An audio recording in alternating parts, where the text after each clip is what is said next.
mu LC naye nga ddala ekituufu oyina ebiwandiiko ebikwata ku ttaka lyo ku kibanja kyo ku nnyumba yo jangu wano ku ABS ensonga ozireete ajja kutuwa empewo mwanje ensonga nga bwe zitambudde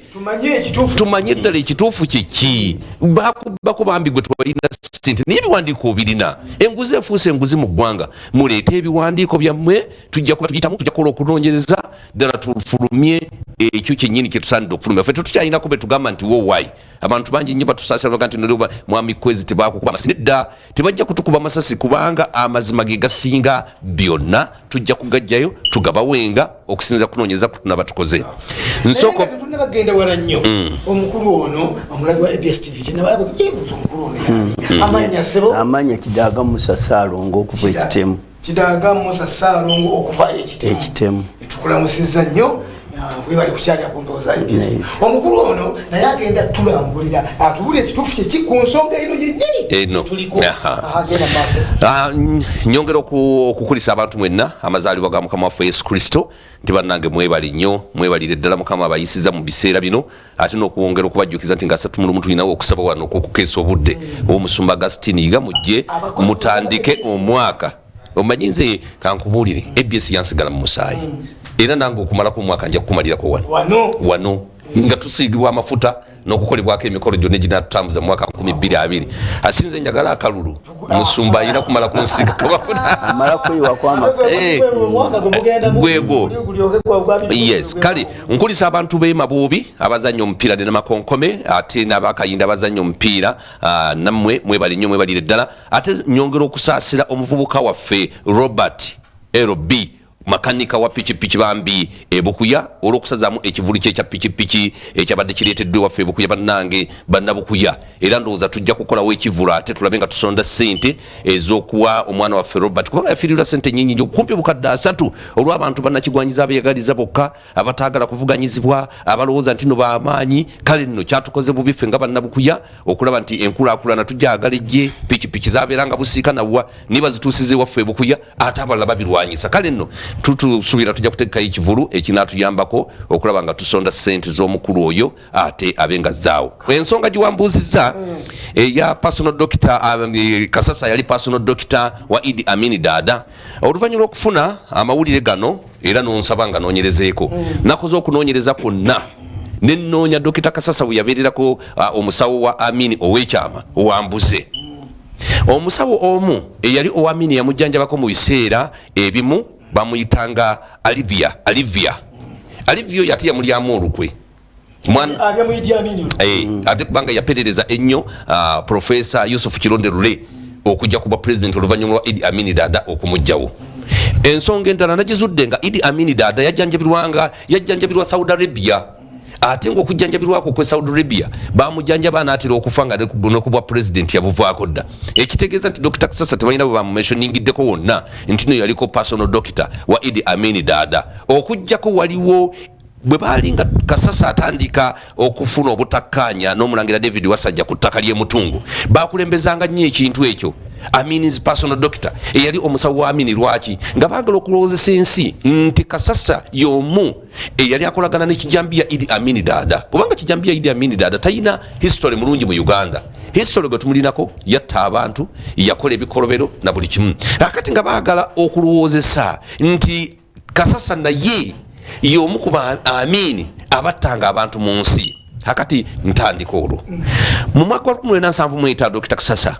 bwe yali ng'ayiganyizibwa ennyo ku mulembe gwa Idi Amin Dada yaddusa abaana be10 okubatwala mu ggwanga erya Bungereza ng'ayitira e Kenya nga Idi Amin ayigganya Dr. Kasasa omanyi mu biseera ebyo mukyala wa Amin mumujjukira bulungi nnyo mukyala kigwe yasalaasala Saala oyo bw'afuna olubuto waliwo dokita bamuyitanga Dokita Mukasa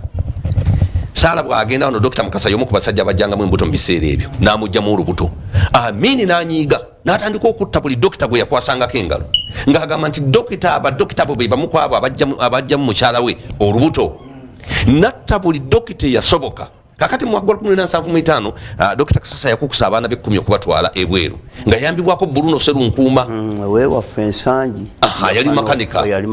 nga ayina galaji wano ekakeeka era naye yadduka okugenda ebweru ku mulembe gwa Amini nga naye ayigganyizibwa mukulu Kidaga dana nawe okakasa nti amawulire gano agawandikibwa The Sun agafulumanga ennaku z'omwezi 23 amawulire gano kyegoogerako si kituufu ddala bwolete yali dduka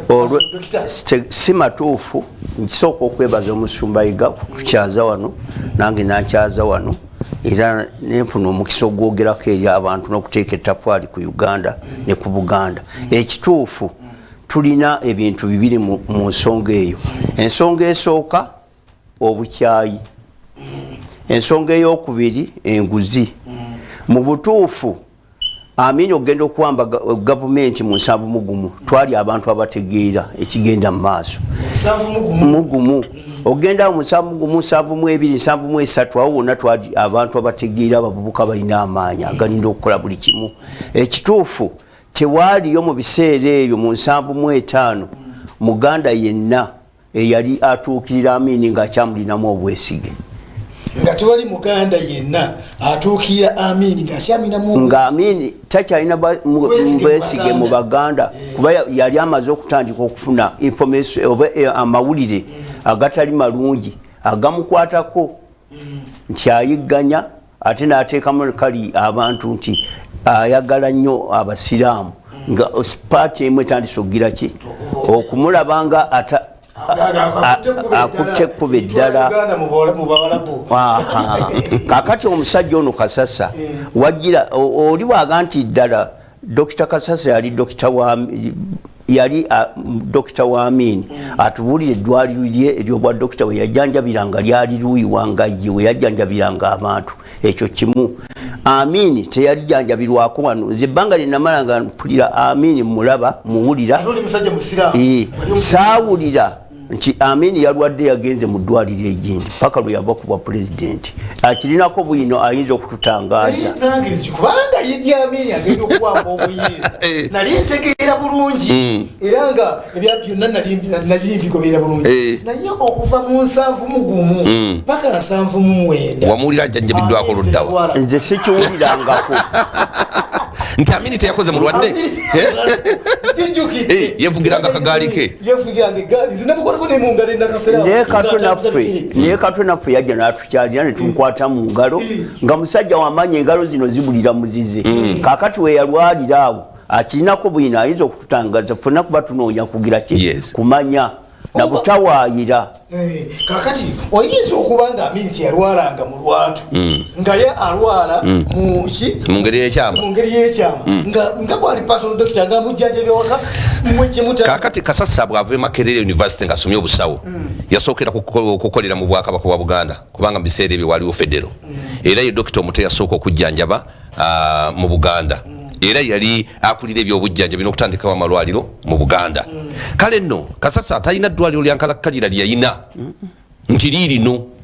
ayina ebyuma ebikebera ayina ebyuma ebijjanjaba nga bwolaba minisita wa health tabona ddwaliro abeera aimplementinga buimplementinzi bintu bigenda mu maaso akati mu mwaka 1966 Ssekabaka Muteesa bamala okuwaŋŋangasibwa ebweru Dr. Kasasa yaddukira e Kasese eyo gye yakola eddwaliro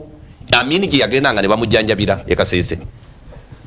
kubanga gye yakola eddwaliro ate nga yeekwese kubanga mu biseera ebyo omulembe gwa Obote gwayiganyanga nnyo Abaganda n'abaali bakolagana ne Ssekabaka Muteesa ate nga Kasasa y'omu kwabo kati kwe kuddukira e Kasese kakati ekintu kino ngenda kukijjamu ebintu bibiri lwaki amawulire gano gafulumye mu kiseera kino kyennyini nga Dr. Kasasa ali mu nkayana z'ettaka ery'emutungo ekirala lwaki amawulire gano gennyini gafuluma nga gagamba nti mukyala wagenda muno bakaera singa abanga bagatuluddwa omukyala ono kubagamba mbwatwala ebintu bya buwumbi na buwumbi and if it goes Shamim's way, she will become one of the richest people in Uganda. Kakati amawulire gano gafulumizibwa company ki The Sun, the Vision Group. Vision Group wali owuliddeyo ng'ekuba eggulire eriyogera ku nsonga zo Dr. Kasasa n'okuzirambulula bulungi? Kanga nonyereze ndi musonyiwa gunyo kubanga naye gwe wali oliwuliddeyo Vision Group yetegeka emisinde eja Mengo ng'omukulu yabikwasaganya kakati balina kuba kikuba ono tebasobola kuba gulire tuufu kubanga programu yaffe ddala ekituufu kyeki ffe tujjayo mazima tetuli mu kwegula nti twegula ku gundi Vision Group yefulumya bokedde yes nefulumya byonna naye waliwo baali bakubya amawulire ddala nga gali mu feva ya musajja oyo nti ttaka lye ly'emutungo oba ennyumba ye yebuziga bagitwala ne baleeta buyino yonna nga gwe tulina ku mpapula baali bakikoze buyino tumulina kubanga tukola okunoonyereza Kasasa tabeerangako musawo wa kyama wa Amini nkugenda mu maaso nega nti bwe baali nga bagenda okutta Kasasa lwe bajja omuno n'okumutta ku mulembe gwa Amini baatuuka ewa Kasasa nga Kasasa agenze Lungujja ennyumba yali asulaawo kumpi ne Makamba ku Makamba Road awo ennyumba eyo yali erinaanye neyawo mugenzi Kavuma yali Katikkiro wa Buganda ne Abu Mayanja kakati bagenda ne bayituuka ewuwe ne batamusangawo bagende wa Dr. Sembeguya njagala owulire ensonga zino kubanga kijja kutuuka ekiseera nga kwezi taliiwo nga gw'olina okuzoogera ne bajjayo Dr. Sembeguya ne bagenda ne bamutta kakati bwe batta Dr. Sembeguya omusajja yali personal doctor wa Amini ate lwaki bamunona bagende bamutte awo kyeweebu lwaki bamunoonya Bishop Ssenyonjo weekako yatuuka n'okugamba nti Dr. Kasasa jangu nkukwekekeekako lwaki baali basomako bonna ebuddo era nga Kasasa ono yalina akagaali nga kakati Ssenyonjo Bishop akakwata n'agenda n'amwolezaako n'amuwaamu n'avugako namuga nti owange nti bagenda kukutta jangu nkukwekeekako teyamukweka kubanga olwo yasigala naye nga munanga dduka ddeena ddeeri addeeri kakati Bishop Ssenyonjo watukira okugamba nti no jangu nkukweke oba bulungi n'omukulu personal doctor netandika okudduka ekituufu katugambe nti amawulire agawandiikiddwa yes Kwezi Robinson ne omukulu Kidaga bagamba nti mawulire mafufululu mafu Dr. Kasasa tabangako personal doctor wa Idi Amin ayina buyino amuleete ekyokubiri Moses Ali yaliwo mu gavumenti ya Amin ne Henry Chemba yali mu gavumenti ya Amin abo tukyabayina bakyali balamu babiri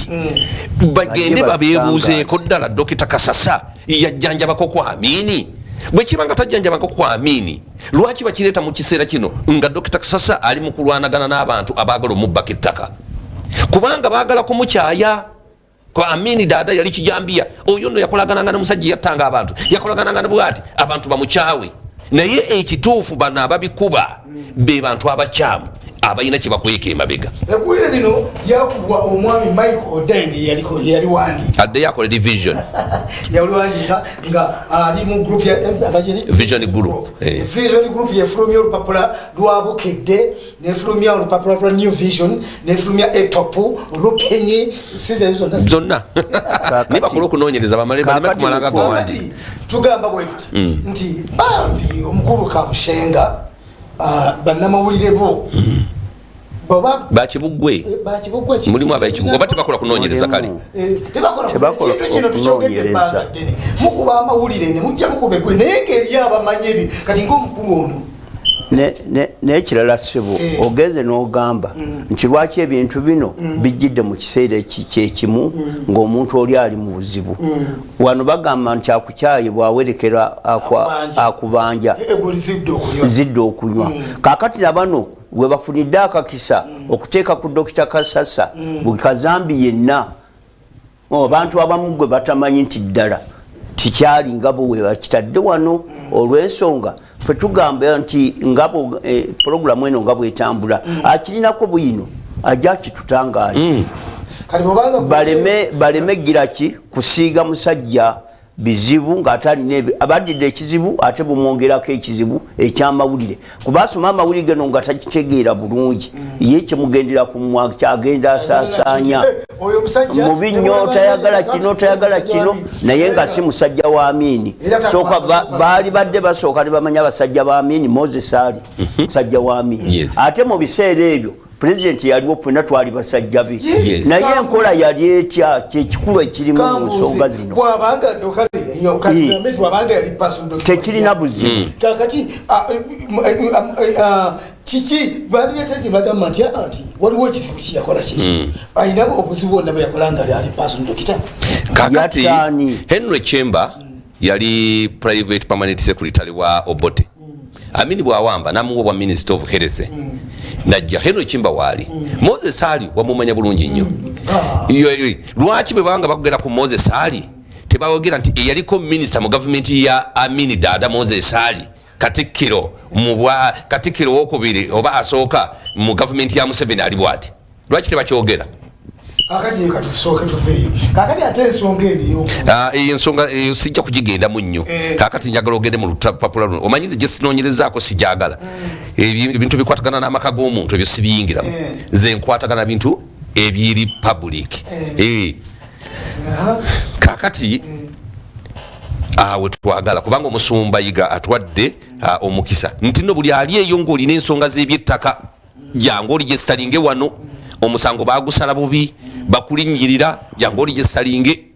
olabe nga ofuna obwenkanya eggulire lino era yafuluma Desemba 23 ono bwino yafuluma Desemba 23 ne Esani yafuluma 23 bwino agamba nti ettaka ly'emutungo Kasasa ajulidde mugwa afande mugenyi yeweredde Mengo Dr. Kasasa ajulidde mugwa ettaka ne ofisa wa polisi okujaganya kwa afande wa polisi Asumani mugenyi kwolekedde okubeera okwekiyita mu lujja nanyi ttaka ly'emutungu Dr. Muhammad Buule Kasasa amuzzizayo mu kkooti ensukkulumu ng'amulanga okusaalimbira mu ttaka lye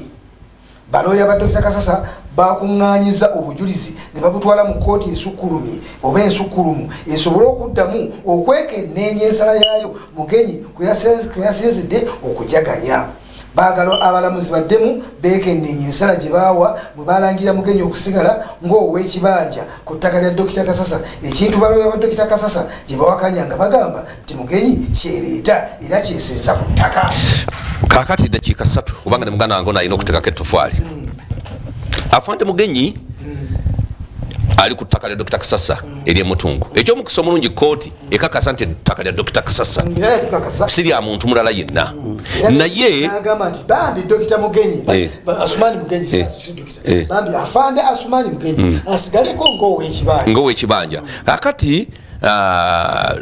ettaka eryo Mugenyi afuna atya poloti eyo waliwo omusajja yali akola mu